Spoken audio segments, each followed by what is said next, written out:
નમસ્કાર, તમે જોઈ રહ્યા છો મંતવ્ય ન્યૂઝ અને 10 રિપોર્ટર 10 સવાલ સાથે હું આપની સાથે મહેન્દ્ર। તો પશ્ચિમ એશિયામાં વધતી યુદ્ધજન્ય પરિસ્થિતિને કારણે વિશ્વભરમાં આર્થિક કટોકટી ઊભી થઈ છે અને આ સંજોગોમાં વડાપ્રધાન નરેન્દ્ર મોદી દ્વારા લોકોને સાવચેતી રાખવા અપીલ કરવામાં આવી છે। વર્ક ફ્રોમ હોમ અપનાવવા, સ્કૂલોમાં ઓનલાઈન ક્લાસ શરૂ કરવા, પેટ્રોલ ડીઝલનો ઓછો ઉપયોગ કરવા તેમજ સોનાની ખરીદી ટાળવા પણ સૂચન કરવામાં આવ્યું છે। ત્યારે આ તમામ મુદ્દાઓને લઈને મંતવ્ય ન્યૂઝના 10 રિપોર્ટરે વિવિધ મુદ્દાઓ પર લોકોની પ્રતિક્રિયા જાણી હતી।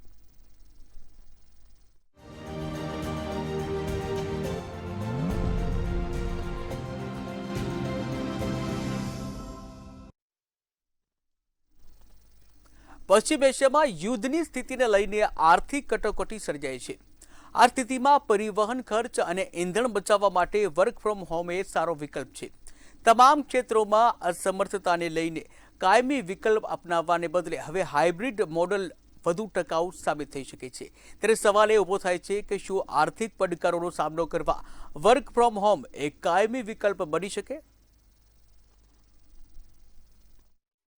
વર્ક ફ્રોમ હોમને લઈને અમદાવાદવાસીઓ શું માની રહ્યા છે, વર્ક ફ્રોમ હોવું જોઈએ કે કેમ, તેને લઈને અમદાવાદવાસીઓના મતો જાણીએ। પહેલા આપણે શરૂઆત સરકારશ્રીએ પોતાને કરવી જોઈએ કે સરકારશ્રીની અંદર આજે કોઈ મંત્રી હોય કે ધારાસભ્ય હોય પોતે જે કાફલા લઈને નીકળે છે એમાં એમણે કાપ મૂકવો જોઈએ અને પોતે શરૂઆત કરવી જોઈએ, પછી પ્રજા ઉપર આ રીતના આપણે નિર્ણય થોપવા જોઈએ। ના થાય એનું કારણ છે કે ગેરેજ ખોલીશું તો ગ્રાહક આવવાના છે, ઘરે બેસીને તો કોઈ આવવાનું છે નહીં। મોદી સાહેબ કહે છે કે ઘરે બેસીને કામ કરો, બરાબર, પણ પોસિબલ જ નથી કે આ દુકાન ખુલ્લી હશે તો કોઈ વ્યક્તિ આવશે, દુકાન બંધ હશે તો કોઈ વ્યક્તિ મને ફોન બી નથી કરવાનો। તમારે એવરેજ કેટલું નુકસાન છે દુકાન બંધ છે? 1000-1500 રૂપિયાનું નુકસાન તો થાય। જે લોકો પણ કામ કરતા હોય એ ઘરેથી કરશે તો ક્યાંય ને ક્યાંય હું એવું માનું છું કે વીજળીનો વપરાશ દિવસે ને દિવસે વધશે અને એ વીજળીના વપરાશ માટે અમદાવાદ શહેર અને ગુજરાત રાજ્ય તેમજ દેશે એ યોગ્ય પ્રકારે પગલું લેવું પડશે। આ પરિસ્થિતિ હાલ સુધી જોવા નથી મળી અને જો આવી પરિસ્થિતિનું નિર્માણ હોય, દેશમાં થયું હોય તો સરકારે અગાઉ ધ્યાન રાખવું પડે। હવે આજે ડિજિટલાઇઝેશનના જમાનામાં એવા ગામડાઓની અંદર આપણે જ્યાં ડિજિટલાઇઝેશન ના થયું હોય એ ગામડાઓની અંદર આપણે સૌ પ્રથમ ડિજિટલાઇઝેશનની સુવિધાઓ પહોંચાડી અને જ્યાં મોબાઈલ નામની વસ્તુ નથી, મોબાઈલ શું છે લોકોને ખબર નથી, ત્યાં આપણે એ લોકો વચ્ચે જઈ અને લોકોને ડિજિટલાઇઝેશનની સુવિધાઓ પૂરી પાડીએ। ત્યારે હું માનું છું કે વડાપ્રધાનશ્રીનું વર્ક ફ્રોમ હોમનું સપનું ત્યારે સાકાર થઈ શકે એમ છે। તો જે પ્રમાણે જાણ્યું કે અમદાવાદવાસીઓ માની રહ્યા છે કે હજી પણ દેશની અંદર એટલું ઇન્ફ્રાસ્ટ્રક્ચર નથી કે વર્ક ફ્રોમ હોમ થઈ શકે અને સાથે સાથે જ જે લોકો જે કામચોરી કરી રહ્યા છે આવા લોકોને કામચોરી કરવા માટે વધારે સમય મળી જશે અને સાથે લોકોના જે કામો છે તે પણ અટકશે। એટલે વર્ક ફ્રોમ હોવું પણ જોઈએ અને ના પણ હોવું જોઈએ તે બે મત લોકો માની રહ્યા છે। કેમેરામેન ધ્રુવ પડિયાર સાથે મીર દુધેજા, મંતવ્ય ન્યૂઝ, અમદાવાદ। મિડલ ઇસ્ટ યુદ્ધને કારણે ક્રૂડ ઓઇલ મોંઘું થવાની આશંકા વ્યક્ત કરવામાં આવી છે। ત્યારે નાગરિકોએ ઇંધણ બચાવવા માટે ખાનગી વાહનોને બદલે મેટ્રો કે બસ જેવા પબ્લિક ટ્રાન્સપોર્ટનો ઉપયોગ વધારવો જોઈએ। સાયકલ દ્વારા મુસાફરી કરવી અને સિગ્નલ પર વાહનો બંધ રાખી ઇંધણનો બગાડ અટકાવવો અનિવાર્ય બન્યો છે। ત્યારે સવાલ એ ઊભો થાય છે કે શું તમે તમારી જીવનશૈલીમાં ફેરફારો કરવા માટે તૈયાર છો? હાલ જે વિશ્વમાં યુદ્ધની પરિસ્થિતિ છે અને સાંપ્રત પરિસ્થિતિને જોતા પીએમ દ્વારા દેશવાસીઓને એક અપીલ કરવામાં આવી છે અને આ અપીલ છે કે બચત કરો, પેટ્રોલ ડીઝલની જે જરૂર મુજબ ઇંધણનો જરૂર મુજબ ઉપયોગ કરવાની અપીલ છે તે પીએમ દ્વારા કરવામાં આવી છે। આ અપીલને અમદાવાદીઓ કઈ રીતે છે તે અંગે અમદાવાદીઓના મંતવ્ય જાણીશું। જો મોદી સાહેબે અરજ કરી હોય તો હું તો એનું સ્વીકારું છું, પણ કહેવાનો મતલબ કે તો વધારવા જ ના જોઈએ ડીઝલના ભાવ, તો પછી એની રીતે રહેવા દેવા પડે। અત્યારે એમાં જ ભાવ વધારો થશે તો માલિકો બધા છે રોડ રસ્તા ઉપર કાલે કોઈ આંદોલન કરે કે હડતાલ ઉપર ઉતરે તો બધાને હાલાકીનો સામનો કરવો પડશે। बच्चों को ट्यूशन छोड़ना है तो बाइक से जाना पड़ता है, गाड़ियों को मान सम्मान के लिए इधर से उधर भेजनी पड़ती है एसोसिएशन ट्रांसपोर्टेशन के चक्कर में। तो डीजल चाहिए, अब डीजल कहाँ से कम कर सकते हैं, डीजल तो हमको चाहिए और मोदी साहब बोलते हैं डीजल कम करो, यूज करो, तो हम कैसे कम कर सकते हैं? जो मतलब डीजल तो एक ज़रूरत चीज़ है, कम नहीं कर सकते हैं।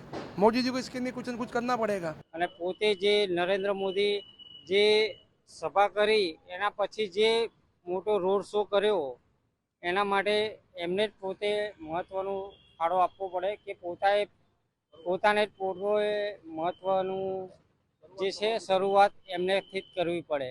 પણ જ્યારે ક્રૂડ ઓઇલના ભાવ સસ્તા હતા ત્યારે આ લોકોએ સસ્તો નહોતો કર્યો, ત્યારે ટેક્સ વધારી જ રાખ્યું હતું. સ્ટેટ ટેક્સ ને સેન્ટ્રલ ટેક્સ ત્યારે ઓછા નહોતા કર્યા. તો આજે જ્યારે જરૂર છે, જનતા જ્યારે મોંઘવારીની માર, બેરોજગારીની માંગથી ગુજરી રહી છે અને ત્રસ્ત છે, પરેશાન છે, એવા સમયે આ લોકોને એ વસ્તુ સમજવી જોઈએ. મોંઘવારી તો એ છે ને, ભાડા વધતા નથી, બરાબર. ડ્રાઈવરોને પોસાતું નથી, ડ્રાઈવરોના પગાર વધી ગયા છે અને ડીઝલના ભાવ વધારે છે તો ભાડું તો વધતા નથી અને ટોલ ટેક્સ બહુ મોંઘા છે. પેટ્રોલ ડીઝલ બચત કરવાનું કીધું છે, તો બચત કઈ રીતના થાય? વાહન વ્યવહાર જ બંધ થઈ જાય તો મોંઘવારી તો કઈ રીતના થવાની? કોરોનામાં પણ ગાડીઓ તો ચાલુ જ હતી, બધું બંધ હતું, પણ કોરોનામાં વાહન વ્યવહાર તો ચાલુ રાખવો જ પડે. ત્યારે અમદાવાદીઓ કહી રહ્યા છે કે પેટ્રોલ ડીઝલની અમે જરૂર મુજબ જ વાપરીએ છીએ, કારણ કે જે ભાવ છે તે ભાવ જ ખૂબ જ વધારે છે અને તેના કારણે જ્યારે કાપ મૂકવો પડે ત્યારે અમે જાતે જ કાપ મૂકી દઈએ છીએ, પરંતુ જે રોજબરોજની જીવન જરૂરિયાતની વસ્તુ માટે પેટ્રોલ ડીઝલ બચાવી શકાય તેવું નથી. કેમેરા પર્સન રશ્મિન પટેલ સાથે કિંજલ બોરીસા, મંતવ્ય ન્યૂઝ, અમદાવાદ. પીએમ મોદીએ રાષ્ટ્રના તમામ નાગરિકોને અપીલ કરી હતી કે પેટ્રોલ ડીઝલનો ઉપયોગ ઓછો કરો, સોનાની ખરીદી 1 વર્ષ સુધી ટાળો, તેમજ સંકટ ટાળવા માટે એકજૂથ થવું પણ જરૂરી છે. ત્યારે સવાલ એ ઊભો થઈ રહ્યો છે કે શું પીએમ મોદીનો સંદેશો રાષ્ટ્રહિતમાં છે? વડાપ્રધાન નરેન્દ્ર મોદીએ 1 વર્ષ સુધી સોનું ના ખરીદવાની અપીલ કરી છે. આ સાથે જ પેટ્રોલ અને ડીઝલ જે છે તેના વપરાશ પર અંકુશ મૂકવાની વાત કરી છે. વર્ક ફ્રોમ હોમ અને સ્કૂલોમાં બાળકોના ઓનલાઈન જે ક્લાસીસ છે તે ચલાવવા માટે થઈને ખાસ આખા દેશને અપીલ કરી છે. ત્યારે આ જ વસ્તુને લઈને લોકો શું વિચારે છે, આપણે લોકો પાસે જઈશું અને તેમના મંતવ્ય જાણીશું. હું આજે અપીલ કરી છે તેને આવકારું છું. આપણે નોર્મલી વોક માટે સવારે જતા હોઈએ છીએ અને સ્પેશિયલી જીમ પણ જતા હોઈએ છીએ હેલ્થને સારી રાખવા માટે. તો જ્યારે આપણે નજીકમાં કોઈ પણ ખરીદી કરવા જઈએ છીએ કે કંઈ પણ શાકભાજી લેવા જઈએ છીએ તો એક્ટિવાનો ઉપયોગ ન કરીને અને જો આપણે વોક કરીશું, ચાલીને જઈશું, તો એનાથી આપણે પેટ્રોલનો વપરાશ પણ ઓછો થશે અને આપણે આપણી હેલ્થ પણ સારી રાખીશું. પેટ્રોલ ડીઝલનો યુઝ માટે એવું છે કે તમે નજીકમાં જવું હોય તમે વોકિંગ કરીને જઈ શકો છો, જેથી પેટ્રોલ ડીઝલનો યુઝ ઓછો થાય અને જેનાથી પ્રદૂષણમાં પણ ઘટાડો થશે, જેનાથી આપણે ઈંધણ જે બહારથી ખરીદીએ છીએ એમાં તમે પણ થોડું તમે કંટ્રોલ લાવી શકો છો. અત્યારે મોદી સાહેબે જે નવું સોનું ના ખરીદવા પર જે આગ્રહ કર્યો છે એને જ્વેલર્સ એસોસિએશન અમદાવાદ આવકારે છે અને અમે અમારા ગ્રાહકોને અને વેપારીઓને એવી જ રજૂઆત કરીશું કે જે કંઈ તમે નવી વસ્તુ ખરીદવી હોય એ તમે તમારી પાસે જે જૂનું પડી રહ્યું છે સોનું એને એક્સચેન્જમાં આપો અને બને ત્યાં સુધી 50થી 70% જૂનું સોનું આપીને નવી વસ્તુઓ લો, જેથી આપણે નવું ગોલ્ડ ઓછું ઇમ્પોર્ટ કરવું પડે ને આપણે ડોલર રિઝર્વ આપણી પાસે જળવાયેલું રહે. આપણે પેટ્રોલનો બચાવ કરીએ તો નરેન્દ્ર મોદીભાઈએ બરાબર કીધું છે કે ભાઈ આપણે ચાલતા જાઓ, થોડુંક વોકિંગ કરો, પેટ્રોલ બચાવો, ગાડીમાં ઘડીએ ઘડીએ તમે ચા પીવા જાઓ, નાસ્તો કરવા જાઓ, એ બધું બચત કરો તો તમારે સારું છે એમ, અને એ સાચી જ સલાહ છે એમને. તેમણે કીધું છે કે વર્ક ફ્રોમ હોમ કરવું જોઈએ તો એનાથી પેટ્રોલ બચે, આપણે અવર જવર ઓછી થાય એટલે. અને બીજું કે આપણે નજીકની જગ્યાઓ હોય તો ત્યાં આપણે ચાલતા જઈએ તો એ બી પેટ્રોલ આપણું બચે. આજે જેટલા પણ લોકો સાથે વાતચીત કરી તમામ લોકોએ જણાવ્યું કે જે પ્રમાણે વડાપ્રધાને અપીલ કરી છે દેશને, જે પ્રમાણે મધ્યમાં અત્યારે હાલ યુદ્ધ ચાલી રહ્યું છે ને આવી પરિસ્થિતિમાં જ્યારે પેટ્રોલ અને ડીઝલની અછત થઈ રહી છે ત્યારે વડાપ્રધાને પેટ્રોલ અને ડીઝલ જે છે તે ઓછું વાપરવા માટે થઈને જે અપીલ કરી છે તે લોકો તેને બિરદાવી રહ્યા છે. વોકલ ફોર લોકલ અભિયાનને મજબૂત કરવા સ્થાનિક ઉત્પાદનોને પ્રાથમિકતા આપવી જરૂરી છે. ત્યારે સ્વદેશી વસ્તુઓ ખરીદવાથી ભારતીય ઉદ્યોગો અને નાના વેપારીઓને આર્થિક ટેકો મળે છે. આ ઉપરાંત વિદેશી આયાત પરની નિર્ભરતા પણ ઘટાડી શકાય છે. ત્યારે સવાલ એ ઊભો થઈ રહ્યો છે કે વોકલ ફોર લોકલ અભિયાનને આપણે કેવી રીતે મજબૂત બનાવી શકીએ. પ્રધાનમંત્રી મોદી જે લોકોને દેશને લોકોથી જે અપીલ કરવામાં આવ્યું હતું કે 1 વર્ષ સુધી સોના નહીં લો, પેટ્રોલ ખર્ચા બચાવો, બને તો પબ્લિક ટ્રાન્સપોર્ટ યુઝ કરો, અને બીજું પણ એક કહેવામાં આવ્યું કે તમે વિદેશ ફરવા નહીં જાઓ. ખાસ કરીને તમે સ્વદેશી અપનાવો. દેશમાં જ ઘણા એવા જગ્યા છે જે તમે ફરી શકો છો ને વિદેશે જવાનું ટાળવું જોઈએ. એ લઈને સુરતને એ લોકો શું કહે છે આવો સાંભળીએ. ભારતને તો કહેવાય છે દેવોની ભૂમિ, તો અહીંયા જ રહીએ ને અહીંયા જે બી મળતું છે એ જ આપણે એને એન્જોય કરીએ. બહાર જઈને જે તમે એન્જોય કરો છો એ તમે બહારના લોકોને બેનિફિટ કરો છો. જો તમે અહીંયા જ રહો છો તો અહીંયાનું અહીંયા જ રહેવાનું છે ને. એટલે જે પ્રમાણેનો એમનો જે નિર્ણય છે એ બહુ સારો છે. જે કીધું છે કે સ્વદેશમાં જ ફરવું જોઈએ, જેથી આપણા ઇન્ડિયાના ટુરિઝમ પ્લેસોનો પણ વિકાસ થશે, ત્યાંના લોકોને પણ રોજીરોટી મળશે. એટલે એ રીતે તો સારું છે. અને બીજું એનો વીક પોઈન્ટ પણ છે કે વિદેશ જવા ના પાડે છે મોદીજી, તો ફ્લાઇટ્સમાં જે બિઝનેસ કરવાવાળા છે તે તો જવાના જ છે, પણ એના લીધે ફરવા જવા ઓછા જશે અને બિઝનેસ માટે જશે તો એ ફ્લાઇટ ખાલી જવાની છે, તો એ टिकट ना भाव વધે છે, પછી બર્डन प्रजा पर જ આવવાનું છે. घूमने जाओगे, प्रवास के लिए जाओगे तो उसमें भी तो पैसा चाहिए और इन शॉर्ट आगे चल के अपने को पैसे की जरूरत पड़ेगी. आपको घूमना ही तो आप इधर कहीं सूरत में मतलब लाइक इधर पे भी बहुत सारी जगह है घूमने के लिए. अभी जैसे कि केवड़िया में कुछ नहीं था, अभी देखो तो कैसे स्टैच्यू ऑफ यूनिटी वगैरह बने हुए हैं.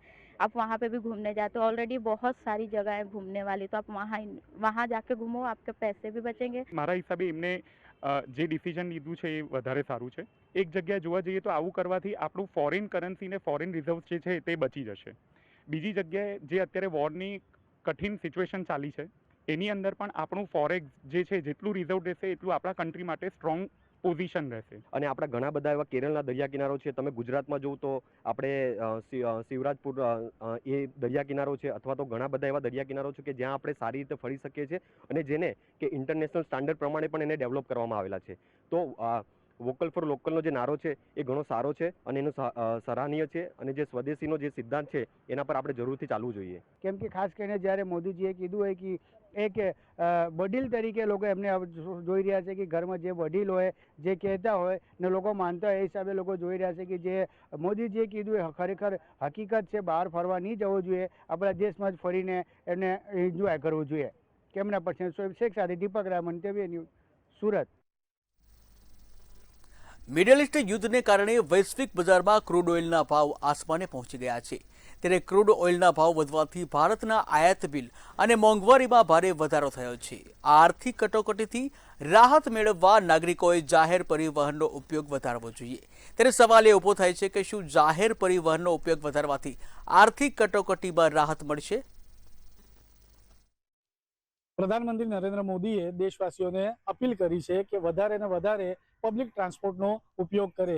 પબ્લિક ટ્રાન્સપોર્ટનો ઉપયોગ કરવાથી આર્થિક જે સંકટ છે ને આર્થિક કટોકટી છે તેને દૂર રાખી શકાય. તે અંગેના જ મંતવ્યો અમે વડોદરાની જનતા પાસે જાણીશું. મોદી સાહેબનું જે આહવાન છે ને એ ખરેખર જાહેર હિતમાં તો જારી જ છે. તો એક જાગૃત નાગરિક તરીકે હું પણ એવું માનું છું કે વીકમાં શક્ય હોય તો 1 અથવા 2 દિવસ આપણે આપણું વ્હીકલ ઘરે મૂકીને જાહેર પરિવહનનો ઉપયોગ કરીએ એ બધા માટે હિતકારી છે. ટ્રાન્સપોર્ટની ફેસિલિટી છે તમારે વધારવી જોઈએ, અને જે જગ્યાએ પણ તમારે ફેસિલિટી નથી અને લોકો વધારે જાય છે ત્યાં પણ તમારે ફેસિલિટી અવેલેબલ કરી આપવી જોઈએ, અને એની ફ્રીક્વન્સી પણ લોકોના હિસાબથી વધારવી જોઈએ. તો જ કંઈક આનો ફાયદો થઈ શકે છે. આર્થિક ફાયદો ચોક્કસ થશે. ત્યાં જે ઇલેક્ટ્રિક બસો છે એનો ઉપયોગ શરૂ કરો અને એની ફ્રીક્વન્સી વધારો. લોકો અહીંથી ત્યાંથી જવા માટે વલખા મારે એના કરતાં બધી જગ્યાએથી એનો તમને કનેક્ટિવિટી મળતી રહે એવી કઈ વ્યવસ્થા પણ કરવી જોઈએ. આર્થિક ફાયદો થશે એટલા માટે કે ઇલેક્ટ્રિક આવશે તો ડીઝલ અને પેટ્રોલની જે બચત છે એ કરવાની છે, એનો ઉદ્દેશ્ય એમનો સાધ્ય થશે. ટ્રાફિકનો જે સમસ્યા છે એ દૂર થશે અને મમ્મી પપ્પા પણ એકદમ નિશ્ચિત બની જશે કે ભાઈ મારા બાળકો ગયા છે તો ચિંતા નહીં. ઘણું બધું સરસ. બીજા કન્ટ્રીઝમાં એવું જ છે ને, આપણા દેશમાં આટલા બધા 2 વ્હીલર્સ ફરે છે, બીજા કન્ટ્રીઝમાં લોકો જાહેર વાહનનો ઉપયોગ કરે જ છે. ભારત દેશ એક આખો પરિવાર છે. India is a one big family. 140 કરોડનો આપણો પરિવાર છે, અને આજે 140 કરોડ લોકો દેશમાં નક્કી કરી લે કે ભાઈ આપણે ભેગા થઈને ઊભા થવું છે, કોઈ કટોકટીમાંથી બહાર આવવું છે, તો દુનિયામાં આઈ થિંક કોઈની તાકાત નથી કે એ ભારતને ઊભા થતા અને કોઈ પણ સંકટમાંથી બહાર નીકળતા રોકી શકે. પ્રધાનમંત્રી નરેન્દ્ર મોદીએ દેશવાસીઓને અપીલ કરી છે કે વધુમાં વધુ જાહેર પરિવહનનો ઉપયોગ. વડોદરાની જનતાએ પ્રધાનમંત્રીને આ વાતને બિરદાવી છે. કેમેરામેન મિલિંદ મૈલે સાથે સત્યમ નિવાસકર, મંતવ્ય ન્યૂઝ. ઈરાન યુદ્ધને કારણે વડાપ્રધાન નરેન્દ્ર મોદી દ્વારા દેશવાસીઓને 1 વર્ષ માટે સોનાની ખરીદી ટાળવાની અપીલ કરવામાં આવી છે. આ અપીલ પાછળનો મુખ્ય ઉદ્દેશ્ય દેશના વિદેશી ઊંડિયામણનું રક્ષણ કરવું અને નબળા પડતા ભારતીય રૂપિયાને સ્થિરતા આપવી છે। ત્યારે સવાલ એ ઊભો થઈ રહ્યો છે કે સોનાની ખરીદી ટાળવાથી વિદેશી ઊંડિયામણને કેવી અસર થાય છે। સોનાની ખરીદી પર વડાપ્રધાન મોદી દ્વારા જે અપીલ કરવામાં આવી છે તે અપીલને લઈને રાજકોટવાસીઓનું શું મંતવ્ય છે આપણે જાણીએ। અત્યારે આપણે જોઈએ છે કે સતત સોનાનો ભાવ વધતો રહ્યો છે, તો ઘરાકીમાં ઓલરેડી કાપ હતો, એટલે કારીગરોને અત્યારે જે સ્થિતિ છે એ ખૂબ જ દયનીય છે। તો આ સમયે જે મોદી સાહેબે જે સડનલી જે ઝટકો આપ્યો છે તે અમારા મતે એ યોગ્ય નથી। એટલે ભાઈ મોદી સાહેબને આપણે કાંઈ હોય તો બે ધડક કહી શકીએ, એ ટ્રસ્ટ હજી કાયમ રહી અને કાયમ અમારી જનતાનો જે અવાજ છે, અમારા સુવર્ણ સમાજનો અવાજ છે, તો એક વખત પ્લીઝ આના વિશે એક પાછો બીજી વખત વિચારો અને યોગ્ય નિર્ણય પાછો આપો। સાહેબે કીધું બરાબર જ છે, સાચું જ છે કે ભાઈ થોડીક આપણે બ્રેક લગાડીએ તો બધું જનજીવન સારું થઈ જાય અને પાછળના દિવસો સારા જાય। પણ વાત એક જ છે કે ભાઈ આની પાછળ અત્યારે હાલના તબક્કે એક તો યુદ્ધના ધોરણે, યુદ્ધના કારણે જે બધી આફતો આવી એની હિસાબે ઓલરેડી બિઝનેસ બધા નબળા જ છે અત્યારે। દેશ અને દેશના વિકાસ માટે જે વડાપ્રધાન મોદીજીએ જે સોનું 1 વર્ષ સુધી સોનું ન લેવાની અપીલ કરી છે એ એકદમ યોગ્ય છે। તેનાથી આપણે દેશની કરન્સી આપણી પાસે જ રહીએ, બહારના દેશ પાસે ન જાય, એટલે એ યોગ્ય છે ખૂબ જ, અને આપણે એને આવકારીએ છીએ। આગામી સમયમાં દેશમાં આનાથી ઘણો ફાયદો થવાનો છે અને જ્યારે સોનાની વાત કરીએ તો વડાપ્રધાનશ્રીએ ફ્રેશ કરન્સી એટલે કે ફ્રેશ નવી ખરીદવાની મનાઈ કરી છે। જૂનું સોનું એક્સચેન્જ કરાવીને આપણે અત્યારે આપણા જે તહેવાર પ્રસંગ છે એને આપણે રોડવી શકીએ છીએ। બચત તો નહીં થાય, એટલે ટૂંકમાં જેને અત્યારે જરૂરિયાત છે, જેને સોનું લેવું પડે એમ છે, એ લોકો શું કરવાના છે? તો એ લોકો માટે તો એને તો સોનું લેવું જ પડશે ને।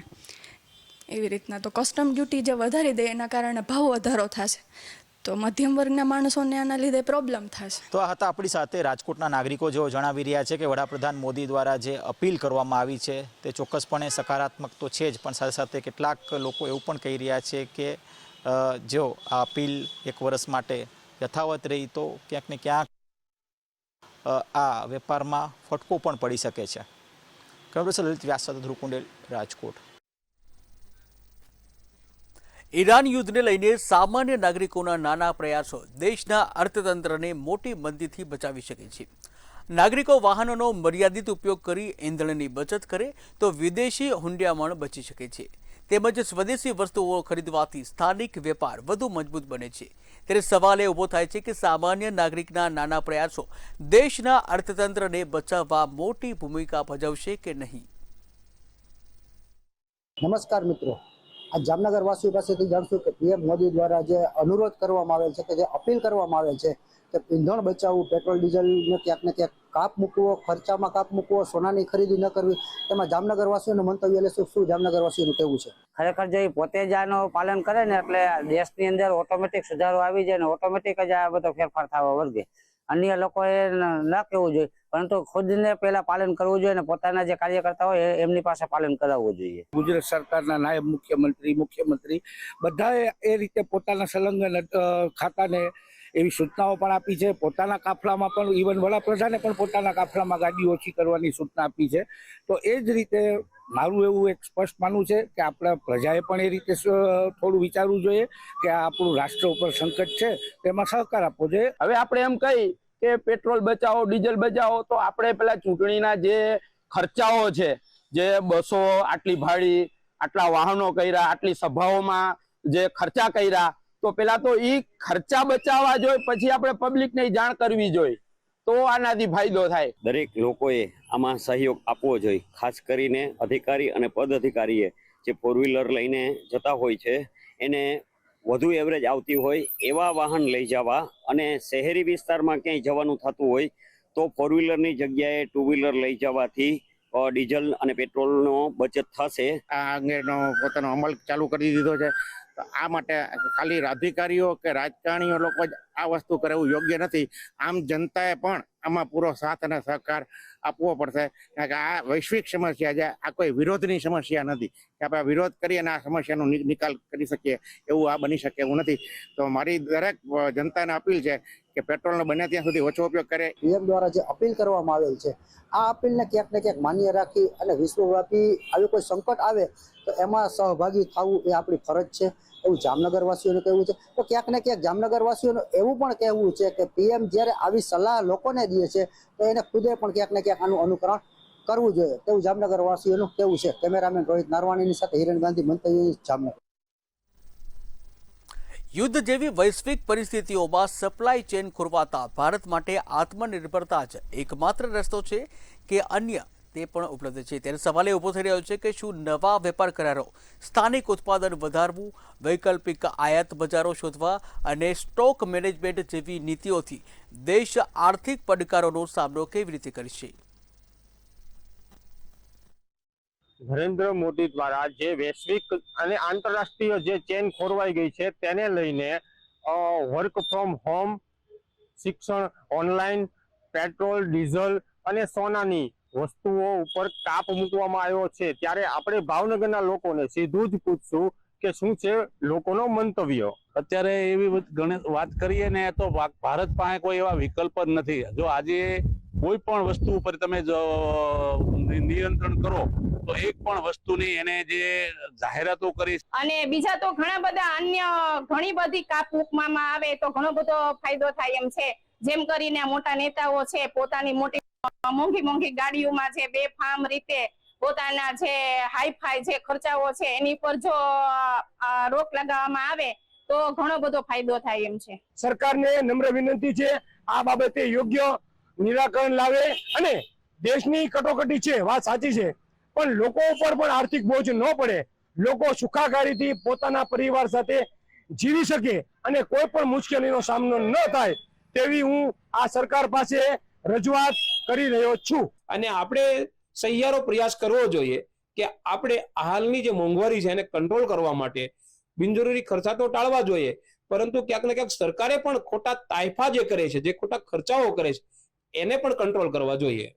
આમ નાગરિક જે છે એ જેટલું કમાય છે એટલું વેડફી નાખે છે, જેટલી આપણે માન્યતા બીજા એકબીજાને દેખાડો કરવામાં, કાંઈક ને કાંઈક વસ્તુ લેવામાં બહુ ભૂલ કરે છે. આ બાબતે આપણે ધ્યાન દોરવું જોઈએ એમનું. અને પ્રધાનમંત્રીની હાકલ પ્રમાણે આપણે વિચારીએ તો સંકટને ટાળવા માટે આપણે બધાને એકજૂટ થવું પડે. થી લઈને સરકારી કર્મચારીઓ છે તે સાદગી ભરી લાઈફસ્ટાઈલ જીવે અને વૈભવી લાઈફસ્ટાઈલ છે તેને સાઈડ કરે તો ક્યાંક નહીં ને ક્યાંક છે તે આ તમામ વસ્તુઓ પેટ્રોલ, ડીઝલ, સોનાની ખરીદી એ તમામ વસ્તુને છે તે પહોંચી વળવા ભારત આત્મનિર્ભર બની શકે તેવું લોકો દ્વારા કહેવામાં આવી રહ્યું છે. હિરેન માંડલિયા, મંતવ્ય ન્યૂઝ, ભાવનગર. વર્ચ્યુઅલ મીટિંગથી ઇંધણ જ નથી બચતું, પરંતુ કર્મચારીઓના મુસાફરીનો સમય બચવા પણ કાર્યક્ષમતા વધે છે. ત્યારે વર્ચ્યુઅલ મીટિંગ દ્વારા નિર્ણયો તો ઝડપથી લેવામાં આવે છે, સાથે જ વહીવટી ખર્ચ પણ ઘટે છે. તો ટેકનોલોજી ડિજિટલ ક્ષમતા વધારે છે અને સાથે જ કટોકટીના સમયમાં કામ ચાલુ રાખવામાં સાર્થક સાબિત થાય છે. ત્યારે સવાલ એ ઊભો થઈ રહ્યો છે કે શું વર્ચ્યુઅલ મીટિંગથી કાર્યક્ષમતામાં વધારો થાય છે કે કેમ? સરકારી કચેરી અને ખાનગી ક્ષેત્રમાં વર્ચ્યુઅલ માધ્યમથી જો મીટિંગ કરવામાં આવે, કામગીરી કરવામાં આવશે તો તેનાથી ઇંધણમાં કેટલો બચાવ થશે એટલું જ નહીં, કાર્યક્ષમતામાં પણ શું બદલાવ આવશે તે જાણવાનો એક પ્રયાસ કર્યો છે. ત્યારે ગાંધીનગરની જનતા આ મુદ્દે શું વક્તવ્ય છે, શું વિચારો છે તે જાણીએ. હવે જો વર્ચ્યુઅલ માધ્યમથી ગુજરાત સરકારના 7.5 લાખ કર્મચારીઓ, 8 લાખ કર્મચારીઓ જો વર્ચ્યુઅલ માધ્યમથી ઓનલાઈન ઈ સરકારના માધ્યમથી પોતાના ઘરે બેઠા સરકારની કાર્યક્ષમતામાં પણ વધારો કરી શકે છે અને આથી ઓટોમેટિક ખર્ચમાં ઘટાડો થશે, સમયનો પણ વ્યય થતો અટકી જશે. અને વર્ચ્યુઅલથી બી બધી વસ્તુ શક્ય છે. આજનો જમાનો છે, 21મી સદી તરફ આપણે આગળ વધી રહ્યા છે, વિકાસ થઈ રહ્યો છે. તો પછી એવું બી નથી કે ભાઈ ચાલો આપણે બધાને બોલાવીને ટોળું ભેગું કરો, લોકોના ગાડીઓ 25 ગાડીઓ ભેગી કરીને મિટિંગો કરો ને એની કોઈ મતલબ નથી. વર્ચ્યુઅલી મિટિંગ થાય એમાં 100% ગાડીઓનો ઓછો ઉપયોગ થશે અને એમાં ઈંધણનો બચાવ થશે. વર્ચ્યુઅલ બેઠક થાય તો તેનાથી ઈંધણ બચશે, કારણ કે જિલ્લાની ઓફિસ હોય કે ગમે તેમ મંત્રીમંડળને ત્યાં મિટિંગ હોય તો ત્યાં બધાને બોલાવે, એનાથી વાહન લઈને જવું પડે, સમય પણ બચશે. અને બીજું હું તો દર અઠવાડિયે ફરજિયાત દરેક વ્યક્તિને સાયકલ ફરજિયાત કરી દો, બરોબર? અને સાયકલોનો એક જેને જોતી હોય સાયકલો આપો. સરકાર આને માટે પહેલ કરવાની જરૂર છે. વર્ચ્યુઅલમાં સરકાર જો નિર્ણય લે અને સરકાર જો વર્ચ્યુઅલ મિટિંગ અને ખરેખર જો વર્ચ્યુઅલ કામગીરી કરે તો ઘણો બધો ફાયદો થાય એમ. એવું કહેવાય કે મતલબ કે અત્યારે જે ટકાવારીમાં 100%માંથી કમસે કમ 60% ફાયદો થાય. અને વ્હીકલોની અંદર એવું હોવું જોઈએ કે પર્સનલી વ્યક્તિગત વ્હીકલ લઈને આવે છે એની ઉપર બી ઘણો બધો કાપ લાવી દેવો જોઈએ. તો દેશ દુનિયામાં અત્યારે આપણી જે પ્રોસેસ છે, અત્યારે જે આખી જે માધ્યમ ચાલી રહ્યું છે, જે બધું સંપૂર્ણ ટેકનોલોજી ઉપર જઈ રહ્યું છે, તો આપણે પણ દુનિયાની સાથે કદમથી કદમ મિલાઈને આગળ વધવું જોઈએ. એનાથી આ વર્ચ્યુઅલ માધ્યમના કારણે શું થાય કે આપણો સમય પણ બચી શકે, ઈંધણ પણ બચી શકે, એમાં ઘણા ફાયદા થઈ શકે એવા છે કે વર્ચ્યુઅલ માધ્યમથી ચોક્કસ ઈંધણમાં પણ ફેર પડશે અને કાર્યક્ષમતામાં પણ સારી એવી વધારો થશે તેવી વાત સામે આવી છે. જોકે આ મુદ્દે હજુ સરકાર શું વિચારશે તે યક્ષ પ્રશ્ન છે, પરંતુ ગાંધીનગરની જનતાએ પોતાના વિચારો વ્યક્ત કર્યા છે. ઉજ્જવલ વ્યાસ, મંતવ્ય ન્યૂઝ, ગાંધીનગર. પીએમ મોદી દ્વારા અપીલ કરવામાં આવી છે કે ઓફિસોમાં વર્ક ફ્રોમ હોમ, સ્કૂલમાં ઓનલાઈન ક્લાસ ચલાવવો તેમજ પેટ્રોલ ડીઝલનો ઉપયોગ ઓછો કરવો, સોનાની ખરીદી ટાળો. ત્યારે સવાલ એ ઊભો થઈ રહ્યો છે કે પીએમ મોદીની અપીલને લઈને લોકોએ શું કહ્યું? વડાપ્રધાન નરેન્દ્ર મોદી સાહેબે જે વડોદરામાં જે લોકોને અપીલ કરી છે કે વર્ક ફ્રોમ હોમ તેમજ ઓનલાઈન શિક્ષણ, પેટ્રોલ ડીઝલ અને સોના પર ખરીદીમાં થોડી કાપ મૂકવું. ત્યારે અમરેલી જિલ્લાની જે જનતા છે તેના શું છે મંતવ્ય, ચાલો જાણીએ. દેશ અત્યારે થોડોક સંકટમાં ખાડી યુદ્ધને કારણે ચાલી રહ્યો છે, તો આપણે એકજૂટ થઈ આપણો દેશ મજબૂત બને એની માટેના આપણે પર્સનલ પ્રયત્નો કરવા જોઈએ. એમાં અત્યારે જરૂરનો એવો પ્રવાસ ટાળવો જોઈએ. અમે પણ અમારી સંસ્થામાં એક અમલવારી કરવા જઈએ છીએ. અમારા 10% સ્ટાફને અમે વર્ક ફ્રોમ હોમની કામગીરી શરૂઆતથી સોંપીશું. એટલે અમારી નાગરિક તરીકેની ફરજ અમારી સંસ્થાથી અમે શરૂઆત કરીશું. વડાપ્રધાન મોદીએ સાહેબે આપણને કીધું છે કે સોનું ના ખરીદવું દેશના હિત માટે છે. પેટ્રોલ અને ડીઝલની બચત કરવી એ પણ એક દેશના હિત માટે છે. આગામી સમયમાં યુદ્ધના ધોરણે કદાચ આપણે પણ યુદ્ધમાં જોડાઈ શકીએ ભારત દેશ. એના હિસાબે આપણને મોદી સાહેબે સાવચેત કર્યા છે, આપણા દેશ માટે સારું છે. જે પેટ્રોલ ડીઝલ માટે તથા સોના માટે જે ખરીદી ન કરવી માટે જે નિવેદન આપેલું છે, તે લોકોને મારી અપીલ છે કે બને તો સુધી ઓછી ખરીદી કરવી, જરૂર પડે ખરીદી કરવા. દેશ માટે જે બધાને સૂચન કરેલું છે એની અંદર સોનું ન ખરીદવું, પેટ્રોલ ડીઝલ ઓછું વાપરવું, ખોટા ખર્ચ વપરાશ ન કરવો અને દેશ માટે જે અગાઉ સૂચવી દે છે અને દેશને મદદરૂપ થવા માટે જે અગાઉ આપણને કીધેલું એની અંદર અમારો પણ પૂરો સહયોગ છે. અને આવા સંકટના સમયે જ્યારે લગ્ન એવા જ્યારે કોઈ પણ પ્રસંગ હોય તેની અંદર સોનાનું જે આપણે રસમ છે એની બદલે આપણે અત્યારે સોનું ન ખરીદી અને ઘરમાંથી જ આપણા સોનાનો ઉપયોગ કરી અને દેશને મોટું એક આપણે ફાયદો થાય એવી રીતે જે આપણે કરવાનું છે. વડાપ્રધાન નરેન્દ્ર મોદી સાહેબે જે લોકોને અપીલ કરી છે કે દેશની ઉપર જે સંકટ તોડાઈ રહ્યું છે ત્યારે દેશને મદદરૂપ થવું જોઈએ. એ રીતે લોકોને જે પોતાની જે બિનજરૂરી ખરીદીઓ છે તેને ટાળવી જોઈએ તેમજ દેશને મદદરૂપ થવું જોઈએ. ત્યારે અમરેલી જિલ્લાની જનતાએ પણ વડાપ્રધાન નરેન્દ્ર મોદી સાહેબની જે અપીલ છે તેમને આવકારી છે. પરેશ પરમાર, મંતવ્ય ન્યૂઝ, અમરેલી.